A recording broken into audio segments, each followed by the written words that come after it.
Minsan na pong, sana maraming babae sa birthday mo. Talaga si Tol Allen, mukhang babae.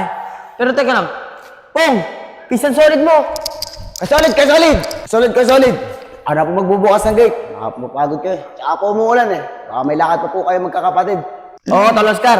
Binigyan ako ni Kasolid. Eto nga, 2,000 bigay sa akin. Paano din makahingi? Bubuksan na nga ni Pinsan Solid yung gate. Inabol niya pa, tapos bubuksan niya. Naku, Pinsan Allen. Naiingit ka lang ata eh.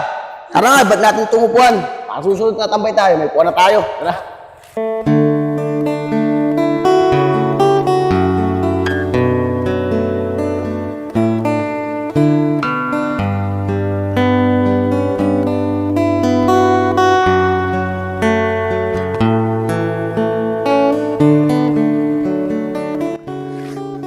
Pinsan na Pong. Sa nga pala, malapit na yung birthday mo ah. Ano bang ganap mo dun? Tsaka marami bang chicks pupunta dun? Para maging masaya naman tayo. Eh, Pinsan Allen. Hindi ko rin alam eh. Wala kasi akong pera sa ngayon. Pero Tulabong, di ba? May makakaya ang mga pinsan mo. Si Shane, si Iber, at si Solid. Oo. Kaso, di ko rin alam kung makakaram ako sa kanila. Pero, Allen, Oscar, pwede nyo ba ako samahan sa kanila? Susubukan ko manghiram hanggat malayo pa yung birthday ko. Sige Tara. Tol, samahan kita. Tara.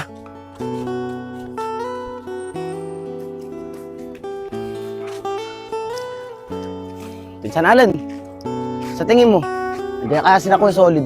Hindi ko rin alam Pinsan eh. Sige, pumunta tayo. Antayin na lang natin kung may lalabas. Tol Oscar, alam mo ba? Bilib talaga ako sa mga pinsan ko na yan. Nagkaroon silang ng magandang buhay dahil sa kanilang pagsisikap. Kaya nga Oscar, nung araw kasi, masipag ang mga magulang nila. At nakapagtapos pa sila. Kaya nila nakakamit ng ganyang buhay. Minsan na pong, ayun oh, lumabas yung pinsan Shane. Nandiyan naman pala mga tol eh. Tanong niyo si Shane kung nandiyan yung Pinsan Solid niyo. Uy, mga pinsan, andyan pala kayo. Pinsan Shane, ano ba si Kuya Solid? Oo, pinsan na pong. Nasa loob si kuya. Bakit? May kailangan ka ba sa kanya? Eh, Pinsan Shane, naalala mo ba? Malapit na kasi ang birthday ko eh. Bala ko sana mangingi kay Kuya Solid eh. Kahit konti panghanda lang. Ay, oo nga pala pong. Malapit na nga pala yung birthday mo. Sige, sasabihin ko kay kuya. Pero wait lang ha, bibili lang muna ako sa tindahan. Inuutosan niya kasi ako eh. Sige Shane, maraming salamat. Ayos tol. Ayos Pinsan. Ayos minsan na. Sana, mabigyan ako ni Kuya Solid kahit konti lang. Tol Oscar, teka nga lang. Asan si Tulyayag? Pati siya lumalabas. Mga Tol, sabi kasi sa kanya Ate Lala, di daw muna makakalabas yung anak niya. May ibot-sipon daw. Pero baka daw bukas, magaling na si Hayag. Kaya naman pala tol Oscar di lumalabas si Ayag eh. Sa laki nun, tinatablan pa ba ng sakit yun? Oy, pinsan Allen, pinsan na pong. Saglit lang ha, sasabihin ko kay Kuya Solid na andito kayo sa labas. At sasabihin ko na rin na may sasabihin ka. Apong, ikaw na bahala magsabi kay Kuya ha. Sige Shane. Alam mo tol Oscar, ang babait talaga ng mga pinsan namin na yan. Kahit nagkaroon na sila ng magandang buhay, hindi pa rin sila nagbabago. Tulabong, Tulalan, mabuti pa yung pinsan nyo. Mababait. Yung pinsan ko kasi, madamot. Oy Shane, andyan ka na pala. Kanina ka pa inutusan na. Bakit kayong ka lang? Si Kuya kanina pa nag-aantay sa'yo sa loob. Eh kuya, pasensya ka na ha. Nandun kasi sa labas sina pinsan Apong, tsaka si pinsan Allen. Ah, ganun ba Shane? Sige, pasok mo na yung utos sa'yo ni Kuya. Kanina pa inaantay nun. Oh Shane, kanina pa kita inaantay ah. Ba't bago ka lang? Eh kuya, pasensya ka na po kung natagalan po ako. Nasa labas po kasi yung mga pinsan natin eh. Si pinsan Apong, tsaka po si pinsan Allen. Eh kuya, may sasabihin daw po si pinsan Apong eh. Ah, ganun ba, Shane? Sige, mamaya ko na lang sila kakusapin paglabas natin. Ay, Ber, okay na ba yung kinarga mo? Opo Kuya, kanina pa po ito okay. Eh Kuya, paano naman po itong binili ni Shane? Ah, sige, Shane. Sakay mo na lang sa loob ng kotse. Tara na. Baka tayo buti ng ulan eh. Shane, ang tagal mo naman bumili, bunso. Kuya, saglit lang. Bukas ko muna yung gate. Hindi, ay, Ber. Ako na lang. Diyan na lang kayo.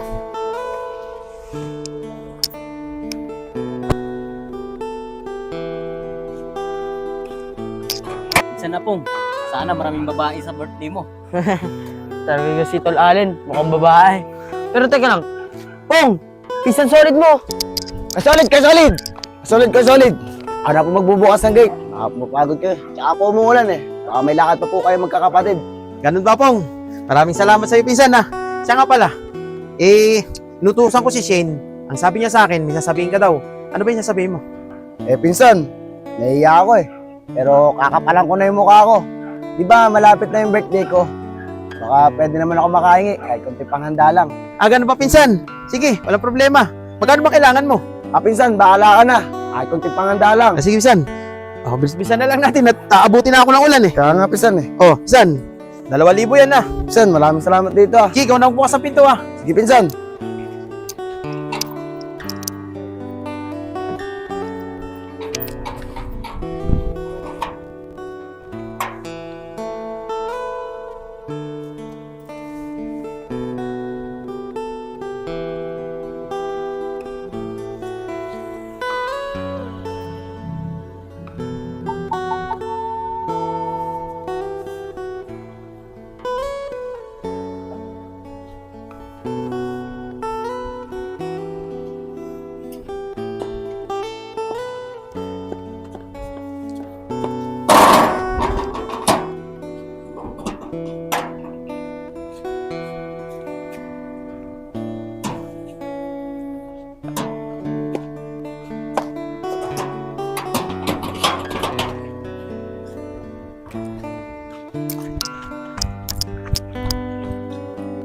Kaya Solid, ito na po yung susi, nalak ko na po yung gate. Kaya Pong, sige.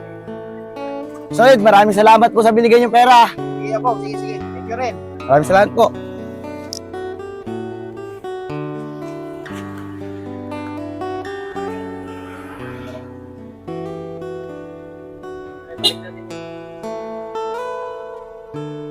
Tolapong, ang bait pala ng pinsan Solid mo. Ano Tolapong, nakahingi ka ba? Oo, Tol Oscar. Binigyan ako ni Kaya Solid. Eto nga, 2,000 bigay sa akin. Paano din yung makahingi? Bubuksan na nga ni Pinsan Solid yung gate. Inabol niya pa, tapos bubuksan niya. Naku, Pinsan Allen. Naiingit ka lang ata eh. Tara nga, ba't natin tungupuan? Para susunod na tambay tayo, may puwan na tayo. Tara. Tsaka mag-uwihan na tayo. At yung 2,000 na to, pangahanda ko sa birthday ko. Tara. Tara na. Shane, Iber, bilib din ako dun sa pinsan natin na yun, ano? Buti nagsasabi siya at hindi siya gumagawa ng hindi maganda. O kuya, mas maganda na rin po yung nagsasabi sila at hindi po sila nagnanakaw. Siya nga pala kuya, kaya nga pala po ako natagalan kanina. Tungkol nga doon po sa sinabi ni Apong, magbe-birthday po siya. Ang sabi ko naman po, sa inyo po magsabi, wag po sa akin. Kuya, wala nang problema sa ating tumulong o magbigay sa kanila. Dahil mga kamag-anak naman natin sila eh. Pero kuya, tumisin ang pamimya sa akin. Dahil kada makikita nila, walang pera ang hihingi sa'yo nun. Iber, Shane, hindi naman siguro sa ganun. Dahil simulat sa pool naman, kilala natin ang ugali niya ni Apong. Kahit papano, nire-respeto tayo ng mga yan. Kaya tingin ko doon sa batang yun, mabait naman yun eh. Kuya Iber, siguro naman mali ang iniisip mo. Tama nga si Kuya Solid. Dahil simulat sa pool, di tayo ginawa ng hindi maganda ni Apong. Nako, basta ako kuya. Pinapaalala na lang kita. Huwag masyadong papaabot sa mga pinsan natin ng mga yun. Baka mamaya, matalayin si kuya nun.